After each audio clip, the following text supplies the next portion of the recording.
عقیدوں میں مسئلہ تھا توحید کا. کہا کہ کھولو ناجل بلاغہ میں مولا علی نے جو حسن ابن علی کو خط لکھا ہے, اپنے بیٹے کو کہا اے بیٹا تو اس کی اولاد ہے جس نے عنقریب مر جانا ہے, فنا ہو جانا ہے اس نے. فنا کے لفظ ہیں, حالانکہ اللہ کی جنتوں میں زندہ ہے, جسم مبارک بھی ان کا سلامت ہوگا, لیکن ان کا علی نے تو فنا ہو جانا ہے اور اس ایک ذات نے باقی رہنا ہے. اے حسن تجھے جب بھی کوئی مصیبت اور پریشانی ہو اللہ ہی سے مدد مانگنا, اور یاد رکھنا میرے بیٹے حسن اللہ کا دربار وہ درگاہ ہے کہ اس نے اپنا کوئی دربان بھی مقرر نہیں کیا کہ جس کی اجازت کے ساتھ اندر آنے کی ضرورت پڑے. ساتھ مولا علی نے کہا کہ نہ اس نے اس چیز کو ضروری ٹھہرایا کہ تو کسی کا وسیلہ بیچ میں ڈالے, کسی کا واسطہ دے اللہ کو. اللہ نے یہ بھی کوئی ضروری نہیں ٹھہرایا. یہ بھی الفاظ موجود ہے ناجل بلاغہ میں. تسی یا علی بدل لے کے بیٹھے ہو, مولا علی نے کہہ رہے کہ واسطے وسیلوں کی بھی ضرورت نہیں ہے. اہل تشیع کو ان کے اصول کے اوپر گرایا ہے کہ تمہیں سب سے بڑا ایشو کیا ہے. وہ یہ کہتے ہیں کہ ہمارے اوپر آپ لوگ الزام لگاتے ہو کہ ہم صحابہ کو گالیاں, اور تم لوگوں کی جرت نہیں کہ تم اپنی کتابوں سے یہ بتا سکو کہ سب سے پہلے مولا علی علیہ السلام پہ لعنت شروع کی تھی بنو امیہ نے, اور واقعی کوئی نہیں بتاتا تھا. کس نے بتایا؟ میں نے بخاری مسلم سے نہ صرف ان کا مقدمہ ثابت کیا کہ یہ درست ہے, پھر میں نے اگلا سٹیپ بھی طے کروایا. میں نے کہا کھولو اب تم اپنی کتاب ناجل بلاغہ میں مولا علی علیہ السلام کا خطبہ ہے کہ عین جنگ صفین کے موقع پر میدان جنگ میں کچھ اصحاب نے مخالف پارٹی پہ سب و شتم کیا, تو مولا علی نے انہیں کہا کہ انہیں گالی گلوچ نہ کرو, علمی طریقے سے ان کی غلطی ان پر ہائی لائٹ کرو تاکہ جو حق سے آری لوگ ہیں یہ راہ حق پر واپس آ جائیں. یہ نہج البلاغہ میں مولا علی کا خطبہ ہے. اس کے علاوہ کئی اور خطبات میں نے پیش کہ تم علی کے شیعہ ہو یا بنو امیہ کے شیعہ ہو, علی تو میدان جنگ میں بھی گالی نہیں نکالنے دے رہے, اور تم 1400 سال بعد بھی گالیاں نکال رہے ہو.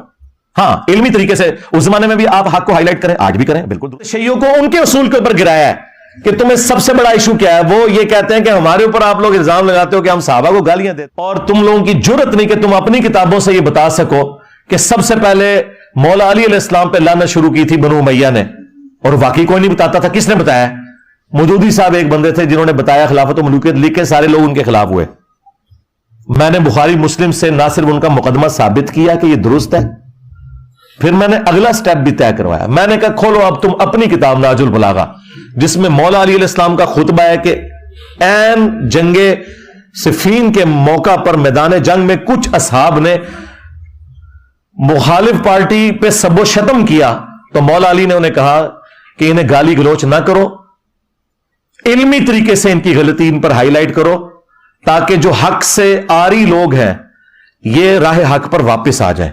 یہ نہج البلاغہ میں مولا علی کا خطبہ ہے. اس کے علاوہ کئی اور خطبات میں نے پیش کیے کہ تم علی کے شیعہ ہو یا بنو امیہ کے شیعہ ہو, علی تو میدان جنگ میں بھی گالی نہیں نکالنے دے رہے, اور تم 1400 سال بعد بھی گالیاں نکال رہے ہو.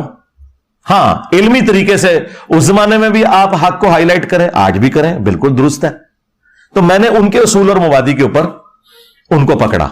ان کا مسئلہ تھا کربلا کا, بنو امیہ کا, اسی اصول کے اوپر اسے ایکسیپٹنس دی, اور پھر اسی اصول کے اوپر اگلے معاملات ان کے ساتھ طے کیے.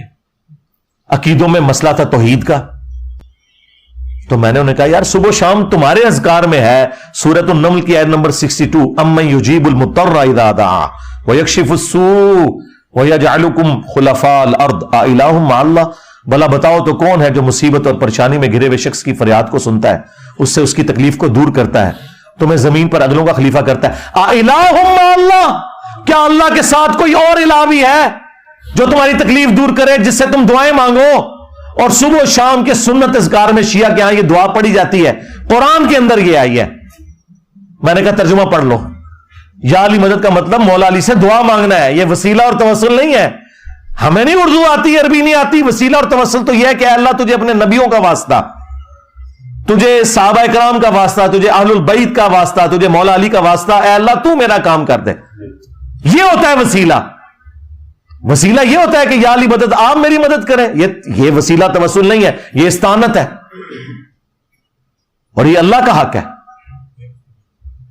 اور پھر میں نے کہا کہ کھولو نہج البلاغہ میں مولا علی نے جو حسن ابن علی کو خط لکھا ہے, اپنے بیٹے کو کہا اے بیٹا تو اس کی اولاد ہے جس نے عنقریب مر جانا ہے, فنا ہو جانا ہے. اس نے فنا کے لفظ ہیں, حالانکہ وہ اللہ کی جنتوں میں زندہ ہے, جسم مبارک بھی ان کا سلامت ہوگا, لیکن ان کا علی نے تو فنا ہو جانا ہے اور اس ایک ذات نے باقی رہنا ہے. اے حسن تجھے جب بھی کوئی مصیبت اور پریشانی ہو اللہ ہی سے مدد مانگنا, اور یاد رکھنا میرے بیٹے حسن اللہ کا دربار وہ درگاہ ہے کہ اس نے اپنا کوئی دربان بھی مقرر نہیں کیا کہ جس کی اجازت کے ساتھ اندر آنے کی ضرورت پڑے. اور پھر ساتھ مولا علی نے کہا کہ نہ اس نے اس چیز کو ضروری ٹھہرایا کہ تو کسی کا وسیلہ بیچ میں ڈالے, کسی کا واسطہ دے اللہ کو. اللہ نے یہ بھی کوئی ضروری نہیں ٹھہرایا. یہ بھی الفاظ موجود ہے نہج البلاغہ میں.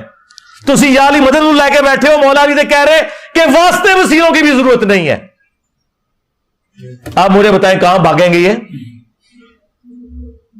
اور پھر مولا علی کا وہ خطبہ جو تاج البلاغہ میں موجود ہے, حضور کی میت پہ کہہ رہے ہیں یا رسول اللہ آپ کی موت اگلے انبیاء کی سی نہیں ہے, آپ کی موت نے آسمان کا زمین سے رشتہ منقطع کر دیا, اب قیامت تک کوئی غیبی خبر نہیں آئے گی, تواڈے سارے کشف, الہام, ٹھیک ہے جی, عقیدہ امامت اس اعتبار سے کہ اسے ڈیوائن مانا جائے, سب کچھ فارغ کر دیا مولا علی نے. اگر مولا علی کہہ رہے ہیں کہ آسمان سے خبر ختم ہو چکی ہے, مولا علی کو اگر خبر نہیں آ رہی تو بعد والے تو شاہی کوئی نہیں. پھر آج کوئی بابا آ کے دعویٰ کرتا جی منو فلاں آیا ہو گیا تو ہو گیا, اور دوسرا انہوں نے کہا یا رسول اللہ اگر آپ نے ہمیں منع نہ کیا ہوتا تو یہ جو غم ہم پر آیا نا, ہم اپنی جان یہاں دے دیتے رو رو کے, ماتم بھی فارغ ہو گیا.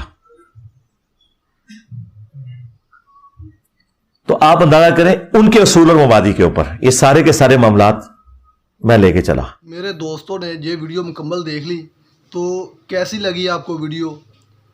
امید کرتا ہوں کہ آپ کو اچھی ویڈیو لگی ہوگی. آپ کے علم میں اضافہ ہوا کہ نہیں ہوا, آپ ہمیں کمنٹس کر کے بتائیے گا, اور ایسی اچھی ویڈیو دیکھنے کے لیے ہمارے چینل کو سبسکرائب کیجیے گا. اوکے, اللہ حافظ.